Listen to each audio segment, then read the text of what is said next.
जय सियाराम। आज म फेरि हजुरहरूको अगाडि वास्तु सम्बन्धित केही छोटो कुरा लिएर उपस्थित भइसकेको छु। जसरी मेरो हातमा अहिले स्मार्ट वाच छ र यसमा चार्ज सकिएको छ। यसमा चार्ज सकिसकेपछि यसको कुनै पनि भ्यालु छैन र मैले यसलाई चार्ज गर्यो भने यसले मलाई सही टाइम पनि बताउँछ। मैले यसमा जे पनि गर्न सक्छु। कसैले कल गर्यो भने मैले यसै थ्रुबाट मैले रिसिभ पनि गर्न सक्छु, किनभनेपछि यसलाई मैले चार्ज गरेँ। चार्ज गरिसकेपछि यसले आफ्नो गर्नुपर्ने कामहरू गर्यो। त्यसै गरी नै धेरैजनाले मलाई गुनासो पोख्नुहुन्छ कि गुरु युट्युबबाट मैले हेरेँ यस्तो यस्तो वास्तु दोष छ भने यस्तो यस्तो चिज लिएर आएर घरमा राख्नु भनेर भन्नुभयो। मैले लिएर आएर त राखेँ, तर त्यही पनि किन मैले वास्तुको सकारात्मक ऊर्जा मैले घरमा पाउन सकेन, सधैँ नराम्रो हुन्छ, राम्रो कहिले पनि भएन भन्ने धेरैजनाले गुनासो गर्नुहुन्छ। यही विषयमा चाहिँ मैले हजुरलाई अघि घडीको उदाहरण दिए जस्तै तपाईँले कोही वास्तुविदबाट सल्लाह लिनुहोस्। पहिला सल्लाह लिइसकेपछि उहाँले तपाईँलाई भने जस्तै तपाईँको यस्तो यस्तो ठाउँको वास्तु दोष छ, त्यसको निवारणको लागि तपाईँले पिरामिड ल्याएर राख्नुपर्छ भनेर भन्नुभयो।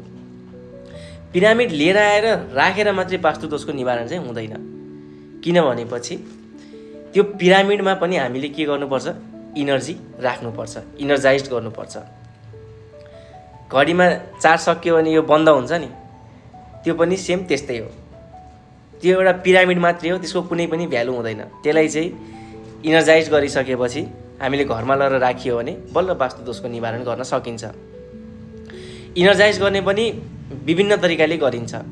सबै मान्छेको आफ्नो आफ्नो तरिकाले गर्ने विधि हुन्छ। कसैले हवनद्वारा त्यसमा इनर्जी जागृत गर्नुहुन्छ, कसैले रुद्राभिषेकद्वारा गर्नुहुन्छ, कसैले आफ्नो मन्त्रद्वारा गर्नुहुन्छ। धेरै विभिन्न मतहरू हुन्छ त्यसमा इनर्जाइज गर्नको लागि। त्यही भएर चाहिँ राम्रो व्यक्तिसँग सल्लाह लिएर मात्रै वास्तु दोषको निवारण गर्नु होला। त्यो पिरामिड लिएर आएर राख्नु भनेको तपाईँले एउटा पिरामिड मात्रै ल्याएर राख्नु भएको छ, त्यसमा कुनै इनर्जीहरू ल्याएर राख्नु भएको छैन जसले चाहिँ तपाईँको घरको वास्तु दोष निवारण गरोस्। त्यही भएर राम्रोसँग सल्लाह लिएर वास्तु दोषको निवारण गर्नुहोला। नकारात्मक ऊर्जा plus vastu is equal to सकारात्मक ऊर्जा भनिन्छ। राम्रोसँग सरसल्लाह लिएर वास्तुविदहरूसँग काउन्सिलिङ गरेर मात्रै यो कामहरू गर्नुहोला। युट्युबबाट टिकटकबाट हेरेर भनेको भरमा सुनेको भरमा अरूहरूको बिचमा बसेर अरूहरूले गुनगुन गुनगुन गर्दै भनेको कुराहरू सुनेर यस्तो काम कहिले पनि नगरिदिनु होला। हजुरहरूलाई ज्योतिष सँगसँगै वास्तु र तन्त्र परामर्श लिन मन छ भने विदेशमा हुने जतिहरूले व्हाट्सएपमा जोडिएर कन्ट्याक्ट गर्न सक्नुहुनेछ र यहीँ हुनेले पनि नेपालमै स्वदेशमै हुने जतिहरूले पनि व्हाट्सएपमा पनि जोडिन सक्नुहुनेछ। तुलसीपुरमा हुनुहुने जतिहरूले चाहिँ मलाई तुलसीपुर 9 दोगरे दाङमा आएर मलाई भेट्न सक्नुहुनेछ।